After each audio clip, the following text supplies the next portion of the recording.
Halo, kembali lagi dengan saya Diana Genisa Sija, NPM 178200020.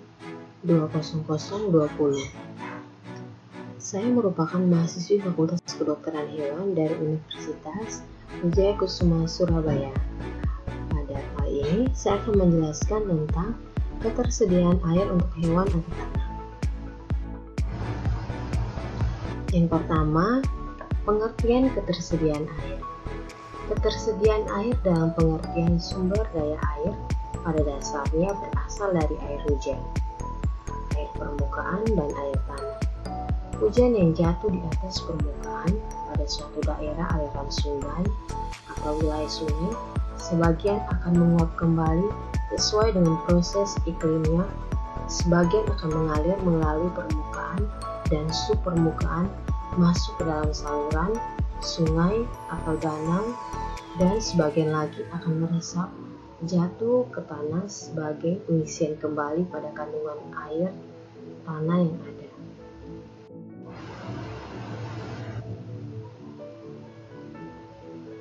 Yang kedua, ketersediaan air untuk hewan dan ternak.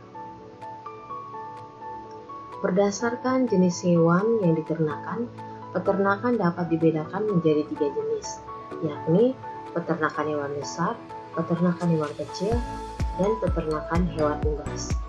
Dari ketiga poin di atas, jumlah kebutuhan airnya berbeda-beda. Nah, yang pertama, peternakan hewan besar.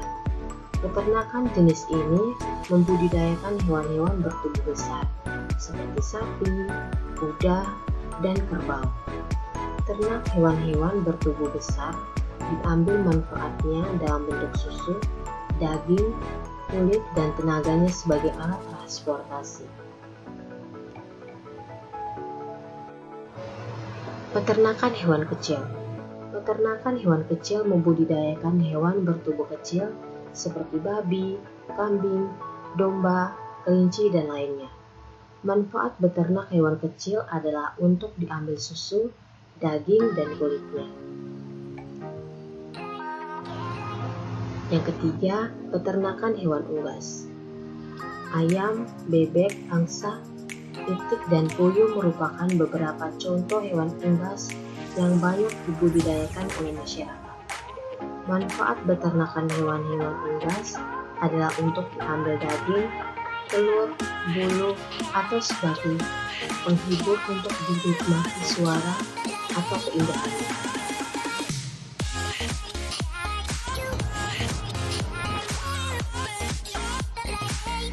Yang ketiga, ketersediaan air untuk hewan peliharaan. Ketersediaan air untuk hewan peliharaan tidak jauh beda dengan hewan, hanya skalanya lebih kecil, karena pada umumnya ada di rumah. Namun, terkadang butuh perhatian ekstra terhadap kualitas air yang dikonsumsi oleh hewan. Beberapa jenis hewan peliharaan ada yang cukup sensitif terhadap air kotor, sehingga perlu hidup di lingkungan yang benar-benar bersih. Kesimpulan, air. Kadar total air dalam tubuh hewan dapat diperkirakan sebesar 60% sampai 70% dari bobot tubuh. Air sangat penting untuk melakukan hampir semua fungsi dalam tubuh hewan. Ketersediaan air kritis. Beberapa hewan dapat beradaptasi sehingga hanya membutuhkan sedikit air. Namun, ketika cuaca panas, rata-rata hewan dapat mengalami dehidrasi hanya dalam waktu beberapa jam. Jika tidak ada air bersih yang tersedia, air demikian penting sehingga seringkali keberadaannya diremehkan. Dengan mempertimbangkan sejumlah besar air serta pentingnya air dalam kehidupan, penting untuk menjaga agar kualitas air tersebut yang tersedia dapat digunakan dengan baik.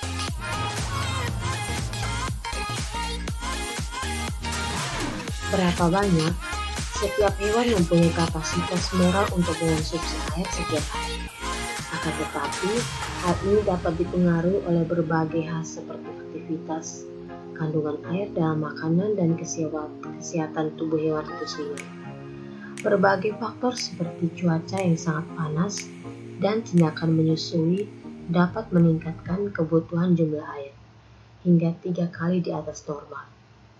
Hewan yang makan makanan kaleng, misalnya untuk hewan peliharaan, dapat memperoleh cairan dari makanan ini dan menyebabkan mereka minum lebih sedikit dibandingkan normalnya.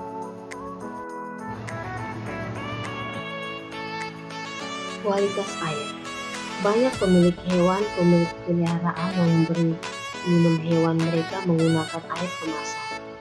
Jika kualitas air rumah tangga mereka meragukan, hal lain yang harus dipertimbangkan dalam kualitas air adalah suhu.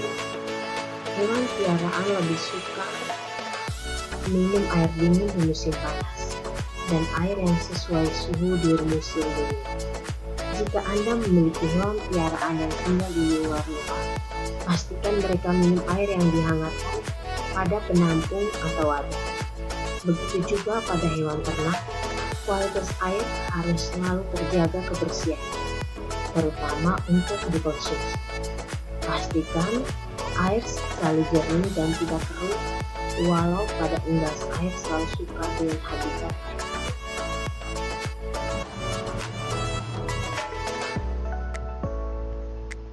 Air dan hewan yang sakit. Demam atau proses perkembangan penyakit lain dapat menyebabkan meningkatnya kebutuhan air pada ternak dan hewan. Ketika dua hal ini terjadi bersamaan, secara cepat hewan akan mengalami dehidrasi. Aspek yang paling penting dalam merawat hewan yang sakit adalah mengganti cairan tubuh mereka yang hilang sekaligus mencegah dehidrasi.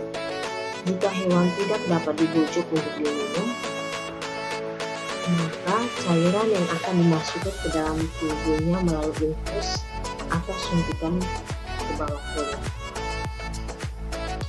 Beberapa jenis penyakit seperti misalnya gagal ginjal atau diabetes mellitus akan menyebabkan hewan minum lebih banyak dan juga kencing lebih sering. Seekor hewan yang terus muntah atau diare yang berkepanjangan harus memerlukan perawatan dan infus. Indikator dehidrasi secara umum adalah melalui kulit hewan yang ditarik pada bagian perut.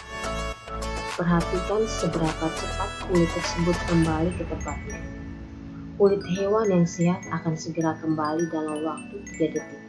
Sedangkan kulit hewan yang mengalami dehidrasi tidak akan kembali segera dalam waktu 3 detik. Nah, itu tadi penjelasan yang saya jelaskan, semoga bermanfaat bagi teman-teman sekalian. Terima kasih.